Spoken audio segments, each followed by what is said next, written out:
விருச்சிக ராசி அன்பர்களுக்கும் நேயர்களுக்கும் ஆனந்த வணக்கங்கள். எங்கள் குருநாதர் கணீரையா நல்ல ஆசியுடன். இப்போ விருச்சிக ராசியில் பார்த்தீங்கன்னா இந்த 2025 குரு பயிற்சி எப்படி இருக்கும்? விருச்சிக ராசிக்கு ஏற்கனவே அர்த்தாஷ்டம சனின்னு பயப்படுவாங்க. அதெல்லாம் ஒன்றும் பயப்பட வேண்டாம். இந்த 2025 குருவால் வரக்கூடிய சுபங்கள் யாருக்குன்னு தான் பார்க்க போகிறோம். உங்கள் ராசிக்கு அட்டமஸ்தானத்தில் வருகிறார் குரு, 8ல் வர்றார் குரு.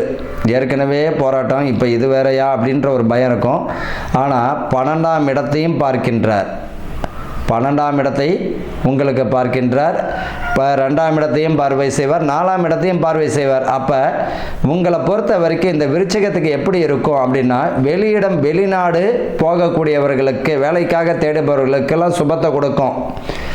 உள்ளூரில் இருக்க வேலை பார்க்க முடியாமல் வெளிநாடுகளுக்காக ட்ரை பண்ணுறவங்களுக்கு நல்லாயிருக்கும். வீடு வசதிகள், வீடு வாகனத்திற்குரிய யோகம், கட்டி முடிக்கப்படாத வீடுகள் இப்போ கட்டி முடித்து கிரகப்பிரவேசம் பண்ணுற அளவுக்கு போகும். சுகசனம், தாயினுடைய உடல் நலத்தில் அதிகமான அக்கறை எடுத்துக்கிறது நல்லது.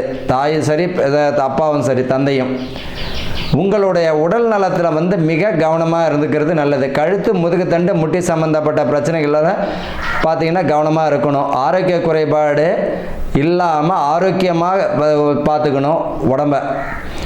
உடற்பயிற்சி எல்லாத்தையும் பார்த்தீங்கன்னா நல்ல சத்துள்ள ஆகாரங்கள் சாப்பிடும்போது நல்ல ஒரு பலத்தை தரும். இப்போ தான் படிக்கிற பிள்ளைகளுக்கெல்லாம் ஊட்டச்சத்து ரொம்ப அவசியமாக இருக்குது. அதையும் நீங்கள் பார்த்துக்கோங்க. விருச்சிக ராசிக்காரர்களுக்கு இந்த 8ஆம் இடத்துல வரக்கூடிய குரு தடைகளை தந்தாலும் சுபத்தை கொடுப்பார். ஒரு பிரச்சனை வரும்போது வர்றதுக்கு முன்னாடியே காட்டி கொடுப்பார். மீறி மேற்கொண்டு நீங்கள் அதில் நுழையும் போது தான் பிரச்சனையாகும். அப்போ ஒரு பிரச்சனை வரப்போதுன்னு உங்களுக்கு நல்லா தெரியும். மேற்கொண்டு அந்த பிரச்சனையில் நீங்கள் ஈடுபட வேண்டாம். உங்களுடைய வேலையை மட்டும் பாருங்கள். கூடா நட்பு கேடு தரும். நண்பர்கள் வட்டாரத்தில் கவனமாக இருக்கணும். பேச்சில் நிதானமாக இருக்கணும். பேச்சில் ரொம்ப ரொம்ப நிதானமாக இருக்கிறது நல்லது. இந்த வருஷம் பார்த்தீங்கன்னா புதிய தொழில் முன்னேற்றங்கள், புதுசாக ஏதாவது நான் தொழில் ஆரம்பிக்க போகிறேன், இந்த வருஷம் ஆரம்பிக்க போகிறேன்னும் போது அடுத்த வருஷம் பார்த்துக்கலாம். புதிய முயற்சிகள் இல்லாமல் அதில் கவனமாக இருக்கணும். புதுசாக நான் ஒரு தொழிலை தொடங்கினா அதில் ரொம்ப நிதானமாக இருக்கணும். தெரியாத தொழிலில் கையை வைக்க வேண்டாம். ஏற்கனவே பார்த்துக்கிட்டு இருந்த தொழிலில் உங்களுடைய திறமையை காட்டுங்க. கணவன் மனைவிக்குள்ளே அந்யுன்யத்தை அதிகமாக இருக்கணும். இப்போ பார்த்தீங்கன்னா உங்களுடைய நிதானம் பார்த்தீங்கன்னா ரொம்ப தேவை. வாய் நிதானம் அதை விட ரொம்ப தேவை. உங்களுக்கு பொறுத்த வரைக்கும் இந்த வாயால் தான் பிரச்சனையே தரும். வாய் நிதானம் எந்த அளவிற்கு, எல்லாருமே புகழ்ந்து பேசுங்க, எல்லார்ட்டையும் அன்பாக பேசுங்க. அது ஒன்றே பெரிய பரிகாரமாகவே இருக்கும். உங்கள் குடும்பத்தை மட்டும் நீங்கள் பாருங்கள். பிரிந்த தம்பதியினர், பிரிந்த குடும்பம் ஒற்றுமையாகும். தந்தையினுடைய உடல் ஆரோக்கியத்தில் மிக கவனமாக இருக்கணும். தந்தையினுடைய உடல் ஆரோக்கியத்தில் கவனமாக இருக்கணும். நீங்களே உடல் ஆரோக்கியத்தில் கவனமாக இருக்கிறது நல்லது. இப்போல்லாம் பார்த்தீங்கன்னா நோய்கள் கட்டுக்குள்ளே இருக்கும்.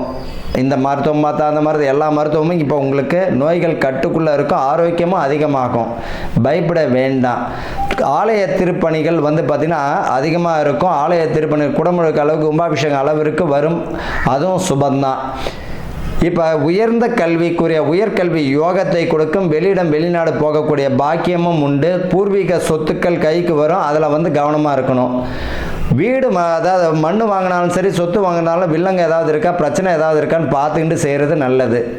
இந்த விருச்சிக ராசிக்காரர்களுக்கு இந்த வருஷம் எப்படி இருக்கும் அப்படின்னா, 1க்கு 1000 முறை கவனமாக இருக்கணும். காதல் திருமணம் பார்த்தீங்கன்னா பெற்றோர் ஆசீர்வாதத்துடன் கைகூடக்கூடிய வருஷமாக இருக்கும். திருமணம் தட்டிக்கிட்டே போகிச்சு, திருமணம் தடையார்ஜா. 8ல் குரு இருக்கும்போது திருமண பாக்கியம். பொதுவாக ஒரு விஷயத்தை புரியணும். குரு பார்க்கும் இடம் கோடி நன்மை. தனக்காரகன் இல்லையா? நிறைய பேர் சொல்லுவாங்க குரு பார்வை இல்லை. குரு பார்வை இல்லைன்னா குருவால் மட்டும்தான் திருமணம் நடக்குமா? நிறைய பேர் சொல்லுவாங்க குரு பார்வையே இல்லை, திருமணமே நடக்காது. நிறைய பேர் பார்த்துருக்காங்க குரு பார்வை இல்லாதவங்களும் திருமணம் நடக்குது. குருவால் மட்டும் திருமணம். குரு பார்க்கும் இடம் கோடி நன்மை. என்ன ஆகும்? பணத்துக்காக அவங்க நகை போட முடியாமல் இருக்கும், கஷ்டப்படுவாங்க. அந்த பணத்துக்காக அவர்களுக்கு வழியை காட்டுவார். சொத்து விற்று கல்யாணம் பண்ணுறதோ, ஏதாச்சும் விற்று கல்யாணம் பண்ணக்கூடியதோ, நல்ல வரன்கள் அமைகிறதோ, லோன் வாங்கி வீடு கட்ட குரு பார்க்கக்கூடிய இடம் கோடி நன்மை என்பது சுபத்துக்குரிய தடைகளை விளக்குவார். குருவால் மட்டும் சுபகாரியம் நடக்கிறதில்ல, சுக்கிரனாலையும் நடக்கிறது உண்டு. அப்போ ஒரு விஷயங்கள் நடக்குது, திடீர்னு நடக்குது. இந்த ஒரு வருஷத்துக்குரிய பலனை தான் பார்க்குறோமே தவிர நாளைக்கு நடக்கக்கூடிய பலன் எந்த கிரகத்தை வச்சு பார்க்குறோம்? நான் நிறைய பேர் ஜாதகம் பார்க்க வரவங்க என்கிட்ட இந்த வார்த்தையை சொல்கிறாங்க, சாமி இப்போ வந்து 8ல் குரு வரப்போதாமே, அப்போ திருமணம் தட்டிக்கிட்டே வருமா? 8ல் குரு வந்தவங்களுக்கு திருமணம் கை கூடுறதையும் பார்த்துருக்கேன். நாளைக்கு ஒரு நல்லது நடக்குது, கெட்டது நடக்கிறதுனாலும் குருவால் மட்டும்தான் நடக்குமா? ஒரு வருஷம் தான் இது நிரந்தரமான கிரகம். நாளைக்கு சந்திரன் 2 நாளைக்கு மாறுறாரு, சூரியன் மாறுகிறார். அப்போ வந்து இதனுடைய கிரகத்தினுடைய சேர்க்கை தான் நாளைக்கு ஒரு விஷயங்கள் நடக்கிறத கூட பார்த்தீங்கன்னா அற்புதமாக மற்ற கிரகங்களுடைய சேர்க்கையும் பார்க்கணும். அப்போ இந்த காலகட்டத்தில் வந்து சுப விரயங்களுக்குரிய அஸ்திவாரம் போகக்கூடிய வருஷமாக இருக்கும். குருவினால் தடைகள் விலகி இப்போ பார்த்தீங்கன்னா 8ஆம் இடத்துல குரு என்னது கொஞ்சம் நெருக்கடியை கொடுப்பார், ஆனால் வந்து உங்களுக்கு சுபத்தையும் கொடுப்பார். விருச்சிக ராசிக்காரர்களுக்கு கவனமுடன் கூடிய அற்புதமான ஆண்டாகலாம் தான் இந்த வருஷம் இருக்கும். வாழ்க வளமுடன்.